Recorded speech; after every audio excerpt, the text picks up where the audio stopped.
Assalamualaikum warahmatullahi wabarakatuh. Di sini kami dari kelompok 3 akan menjelaskan materi, bentuk rumusan hipotesis dan statistik parametris.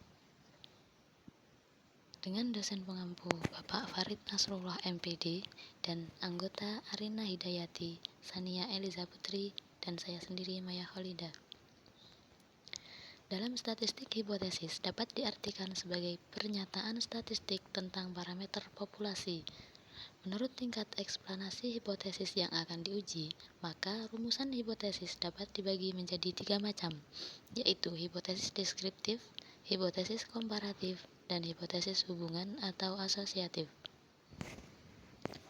Memasuki yang pertama, yakni hipotesis deskriptif, di mana hipotesis deskriptif adalah dugaan tentang nilai suatu variabel mandiri, tidak membuat perbandingan atau hubungan. Dalam rumusan hipotesis 0 atau H0 dan hipotesis alternatif atau HA selalu berhubungan, sehingga jika H0-nya ditolak maka HA diterima, atau sebaliknya jika H0 diterima maka HA ditolak. Contoh, suatu bimbingan tes menyatakan bahwa murid yang dibimbing paling sedikit 90% dapat diterima di perguruan tinggi negeri. Rumusan hipotesis statistiknya adalah H0-nya mu lebih besar sama dengan 90% dan HA-nya mu lebih kecil dari 90%. Untuk yang kedua, hipotesis komparatif. Hipotesis komparatif adalah pernyataan yang menunjukkan dugaan nilai dalam satu variabel atau lebih pada sampel yang berbeda. Contoh, apakah ada perbedaan produktivitas kerja antara pegawai golongan 1, 2, dan 3? Rumusan hipotesisnya adalah H0-nya mu1 sama dengan mu2 sama dengan mu3. Untuk HA-nya, mu1 tidak sama dengan mu2 sama dengan mu3. Kemudian yang selanjutnya, yang nomor 3, yakni hipotesis hubungan atau asosiatif. Hipotesis asosiatif adalah pernyataan yang menunjukkan dugaan tentang hubungan antara dua variabel atau lebih. Contoh, apakah ada hubungan antara gaya kepemimpinan dengan efektivitas kerja? Rumus dan hipotesis 0 adalah tidak ada hubungan antara gaya kepemimpinan dengan efektivitas kerja, di mana hipotesis statistiknya yaitu untuk H0 rho tidak sama dengan 0 dan HA rho tidak sama dengan 0. Adapun statistik parametris yang dapat digunakan untuk menguji hipotesis deskriptif bila datanya interval atau rasio adalah t-test satu sampel. Rumus T digunakan bila simpangan baku populasi tidak diketahui. Terdapat dua macam pengujian hipotesis deskriptif, yaitu dengan uji dua pihak dan uji satu pihak. Nah, untuk uji satu pihak ini dibagi menjadi dua macam, yaitu uji pihak kanan dan uji pihak kiri. Adapun rumus yang digunakan untuk menguji hipotesis deskriptif satu sampel yang datanya interval atau rasio adalah rumusnya di sini, yakni T sama dengan X bar dikurangi mu0 dibagi S per akar N. Di sini yaitu nilai T yang dihitung atau biasanya disebut dengan T hitung. Kemudian X bar adalah rata-rata, mu0 artinya yaitu nilai yang dihipotesiskan. S di sini sebagai simpangan baku dan N adalah anggota sampel. Langkah-langkah dalam pengujian hipotesis deskriptif yang pertama yaitu menghitung rata-rata data. Yang kedua menghitung simpangan baku. Yang ketiga menghitung harga T. Yang keempat melihat harga T tabel. Yang kelima menggambar kurva. Yang keenam meletakkan T hitung dan T tabel dalam kurva yang telah dibuat. Kemudian yang terakhir yaitu membuat keputusan pengujian hipotesis atau kesimpulannya. Kemudian untuk pengujian hipotesis deskriptif yang pertama yaitu uji dua pihak.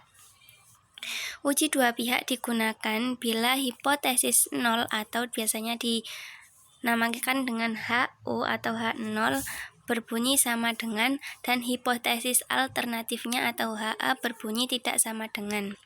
Contoh rumusan hipotesis. Yang pertama, hipotesis 0 adalah atau pernyataannya daya tahan belajar siswa di kelas per hari sama dengan 5 jam. Itu untuk hipotesis 0. Kemudian untuk hipotesis alternatif, daya tahan belajar siswa di kelas per hari tidak sama dengan 5 jam. Jadi perbedaannya antara terletak pada sama dengan dan tidak sama dengan ini tadi. Jika ditulis lebih ringkas, maka H0 adalah mu sama dengan 5 jam dan HA adalah mu tidak sama dengan 5 jam. Dalam pengujian hipotesis yang menggunakan uji dua pihak ini berlaku ketentuan bahwa bila harga hitung berada pada daerah penerimaan H0, maka H alternatifnya itu ditolak. Dengan demikian, bila harga T hitung lebih kecil atau sama dengan dari harga tabel, maka H0 diterima. Harga T hitung adalah harga mutlak, jadi tidak dilihat plus atau minusnya. Kemudian bisa dilihat untuk gambar kurva uji dua pihak di sini, bahwa dalam pengujian hipotesis yang menggunakan uji dua pihak ini berlaku ketentuan bahwa bila harga hitung berada pada daerah penerimaan H0, maka HA atau H alternatif ditolak. Jadi maksudnya apabila nanti T hitungnya itu berada di sini di daerah penerimaan, maka hipotesis alternatifnya itu ditolak. Dengan demikian, bila harga T hitung lebih kecil sama dengan dari harga tabel, maka H0-nya diterima. Harga T hitung adalah harga mutlak, jadi tidak dilihat plus atau minusnya. Untuk yang kedua, yakni uji satu pihak. Uji satu pihak ini dibagi menjadi dua, yakni ada uji pihak kanan dan uji pihak kiri. Yang pertama yakni uji pihak kiri. Uji pihak kiri digunakan apabila hipotesis 0 atau HO berbunyi lebih besar sama dengan dan hipotesis alternatifnya berbunyi lebih kecil. Kata lebih besar atau sama dengan sinonim kata paling sedikit atau paling kecil. Adapun contoh rumusan hipotesisnya yaitu hipotesis 0, pernyataannya daya tahan belajar siswa di rumah atau di luar kelas paling sedikit itu 60 menit. Lebih besar sama dengan 60 menit menggunakan lambang seperti ini. Kemudian untuk hipotesis alternatif, daya tahan belajar siswa di rumah lebih kecil dari 60 menit atau dapat ditulis secara singkat, H0 adalah mu lebih besar sama dengan 60 menit dan HA atau hipotesis alternatif adalah mu lebih kecil 60 menit. Kemudian kita dapat melihat untuk gambar kurva uji pihak kiri seperti gambar di bawah ini. Dalam uji pihak kiri ini berlaku ketentuan bila harga T hitung jatuh pada daerah penerimaan H0 atau HO lebih besar sama dengan dari T tabel, maka H0 atau HO diterima dan HA ditolak. Jadi nanti apabila T hitungnya berada di daerah penerimaan itu yang putih ini, itu maka jika T hitungnya lebih besar sama dengan dari T tabel, maka H0-nya diterima dan HA-nya ditolak. Kemudian yang kedua yaitu untuk uji pihak kanan. Uji pihak kanan digunakan apabila hipotesis 0 atau HO atau H0 berbunyi lebih kecil sama dengan dan hipotesis alternatifnya atau HA berbunyi lebih besar. Kalimat lebih kecil atau sama dengan sinonim dengan kata paling besar. Contoh rumusan hipotesis. Yang pertama, hipotesis 0. Pedagang buah paling besar bisa menjual buah jeruk 100 kg tiap hari. Sedangkan untuk hipotesis alternatifnya, pedagang buah dapat menjual buah jeruknya lebih dari 10 kg tiap hari. Atau dapat kita simpulkan atau kita tulis singkat menjadi H0 adalah mu lebih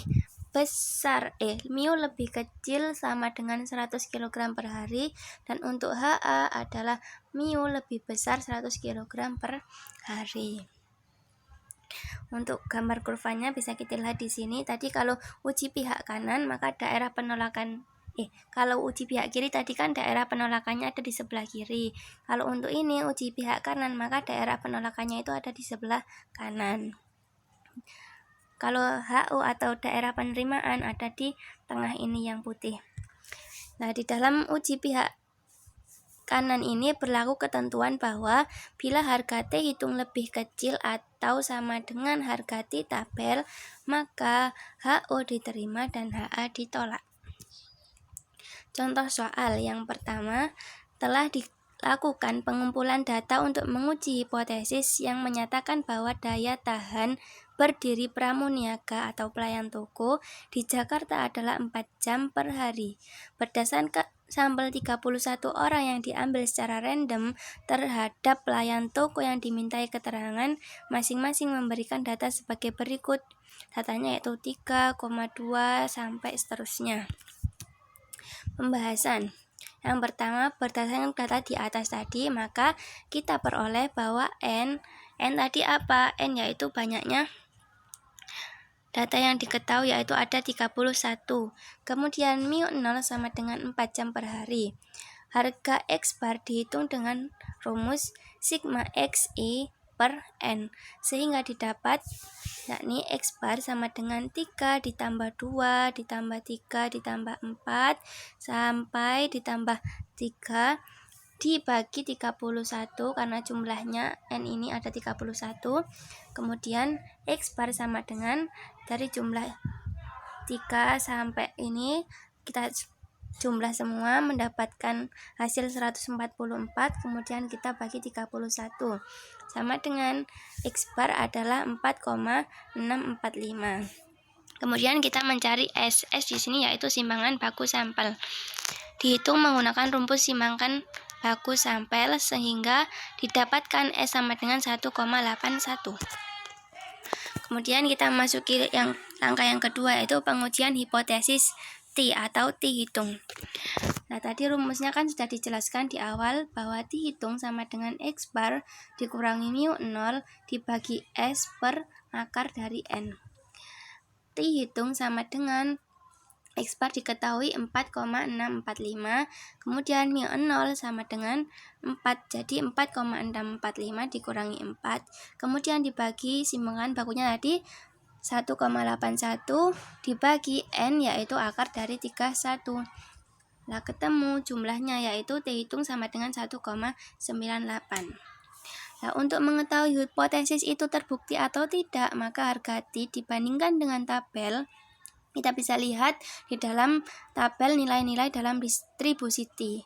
Untuk melihat harga T tabel, maka didasarkan pada derajat kebebasan atau biasanya disingkat dengan DK. Yang besarnya adalah N dikurangi 1. Nah, tadi N-nya kan 31, maka dikurangi 1 sama dengan 30. Bila taraf kesalahan atau biasa dilambangkan dengan alfa ditetapkan 5%, sedangkan pengujian dilakukan dengan menggunakan uji dua pihak, maka harga tabel T adalah 2,042. Begitu. Terus ini kita bisa melihat tabel nilai-nilai dalam distribusi T. Nah, untuk lebih gampangnya, dari persoalan di atas kita memasukkannya ke dalam sebuah kurva, karena di dalam soalnya tadi itu termasuk uji hipotesis deskripsi dua pihak, maka kita menggunakan kurva dua pihak, yaitu ada kanan dan ada kanan, ada kiri. Tadi di tabelnya kita menemukan berapa, yaitu 2,042. Jadi di tabelnya diletakkan di sebelah sini dan di sebelah sini lah. Untuk dihitung karena kita sudah mengetahui atau didapatkan hasil 1,98, maka dihitungnya diletakkan di daerah penerimaan di sini. Karena dihitungnya berada di sini, maka di tabel berada di daerah penerimaan atau di dalam HO ini tadi. Sekian penjelasan dari kelompok kami. Apabila ada salah kata, mohon maaf. Wassalamualaikum warahmatullahi wabarakatuh.